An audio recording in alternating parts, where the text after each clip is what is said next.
మీరు చూస్తున్నది spotlight TV. నమస్కారం. మీరు చూస్తున్నది స్పాట్‌లైట్ టీవీ. నేను మీ చీఫ్ ఎడిటర్ నివాస్ ఎంఎస్.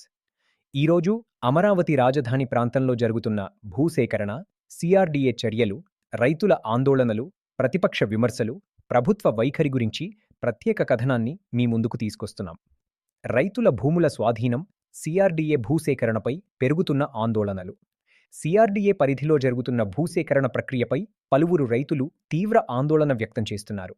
తమ భూములను స్వాధీనం చేసుకునే ముందు ప్రభుత్వం చట్టబద్ధంగా తగిన నష్టపరిహారం చెల్లించాలని వారు డిమాండ్ చేస్తున్నారు. నష్టపరిహారం ఇవ్వకముందే భూములను స్వాధీనం చేసుకోవడం వల్ల తమ జీవనోపాధి దెబ్బతింటోందని రైతులు చెబుతున్నారు. రైతుల వాదన ప్రకారం గతంలో భూసేకరణ జరిగిన ప్రాంతాల్లో మార్కెట్ విలువను పరిగణనలోకి తీసుకుని నష్టపరిహారం చెల్లించిన తర్వాతే భూములు స్వాధీనం చేసుకున్నారని వారు గుర్తు చేస్తున్నారు. అవసరమైన చోట భూస్వాధీనం చట్టం ప్రకారం పరిహారం చెల్లించిన సందర్భాలు ఉన్నాయని పేర్కొంటూ అదే విధానాన్ని ఇప్పుడు ఎందుకు అమలు చేయడం లేదని ప్రశ్నిస్తున్నారు. ప్రస్తుతం ప్రభుత్వం భూములకు బదులుగా అభివృద్ధి చేసిన రెసిడెన్షియల్, కమర్షియల్ రిటర్నబుల్ ప్లాట్లు ఇస్తామని చెబుతోంది. అయితే ఆ ప్లాట్లు ఎప్పుడు పూర్తిగా అభివృద్ధి అవుతాయి, ఎప్పుడు రైతుల చేతికి వస్తాయి, వాటి మార్కెట్ విలువ ఎంత ఉంటుందనే విషయాలపై స్పష్టత లేదని రైతులు అంటున్నారు. రైతుల అభిప్రాయం ప్రకారం భూమిని కోల్పోయిన వెంటనే వారి ఆదాయం ఆగిపోతుంది, సాగు నిలిచిపోతుంది. కుటుంబ పోషణ, పిల్లల చదువులు, వ్యవసాయ రుణాలు, వైద్య ఖర్చులు అన్నీ భారంగా మారతాయి. అందువల్ల ముందుగా న్యాయమైన నగదు నష్టపరిహారం చెల్లించి ఆ తర్వాతే భూములను స్వాధీనం చేసుకోవాలని వారు కోరుతున్నారు.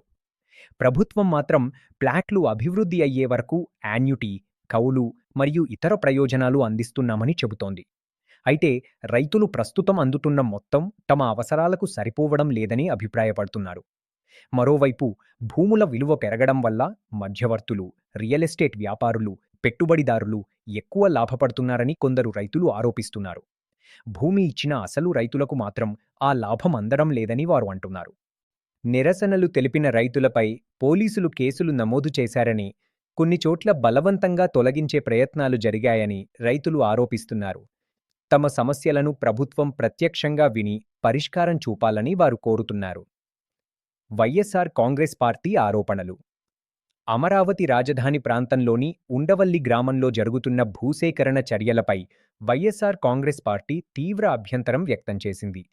పార్టీ నాయకుల ప్రకారం తమ జీవనాధారమైన వ్యవసాయ భూములను ఇవ్వలేమని రైతులు చెబుతున్నప్పటికీ వారి అభిప్రాయాలను పరిగణనలోకి తీసుకోకుండా ప్రభుత్వం పోలీసు బలగాల సహాయంతో భూములను స్వాధీనం చేసుకునేందుకు ప్రయత్నిస్తోందని ఆరోపించారు. రైతులు సాగు చేస్తున్న పొలాల్లోకి బుల్డోజర్లు తీసుకెళ్లి పంటలను ధ్వంసం చేశారని, నిరసన తెలిపిన రైతులను బలవంతంగా అక్కడి నుంచి తొలగించారని పార్టీ పేర్కొంది. ముఖ్యంగా చిన్న, సన్నకారు రైతులే ఎక్కువగా ప్రభావితమవుతున్నారని తెలిపింది. మా భూములు తీసుకుంటే మేమెలా బతుకుతాం అని రైతులు ప్రశ్నిస్తున్నప్పటికీ వారికి సమాధానం చెప్పకుండా పోలీసు బలాన్ని ఉపయోగించడం ప్రజాస్వామ్య స్ఫూర్తికి విరుద్ధమని వైఎస్ఆర్ కాంగ్రెస్ పార్టీ విమర్శించింది. సాగులో పెట్టిన పెట్టుబడులు, ధ్వంసమైన పంటలకు పూర్తి పరిహారం చెల్లించాలని డిమాండ్ చేసింది. రాజధాని పేరుతో గతంలోనే వేల ఎకరాల భూములు సేకరించారని, అప్పట్లో భూములిచ్చిన రైతుల సమస్యలు పూర్తిగా పరిష్కారం కాలేదని పార్టీ పేర్కొంది.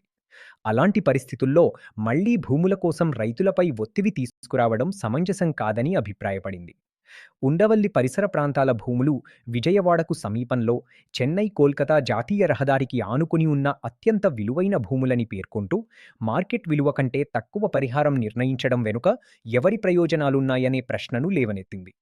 రైతుల అంగీకారం లేకుండా ఒక్క సెంటు భూమిని కూడా స్వాధీనం చేసుకోరాదని, బలవంతపు భూసేకరణ చర్యలను వెంటనే నిలిపివేయాలని, ధ్వంసమైన పంటలకు పూర్తి పరిహారం చెల్లించాలని వైఎస్ఆర్ కాంగ్రెస్ పార్టీ ప్రభుత్వాన్ని డిమాండ్ చేసింది. ఈ ఆరోపణలపై ప్రభుత్వం గతంలో స్పందిస్తూ అమరావతి రాజధాని నిర్మాణం రాష్ట్ర భవిష్యత్ అభివృద్ధికి అత్యంత కీలకమని పేర్కొంది.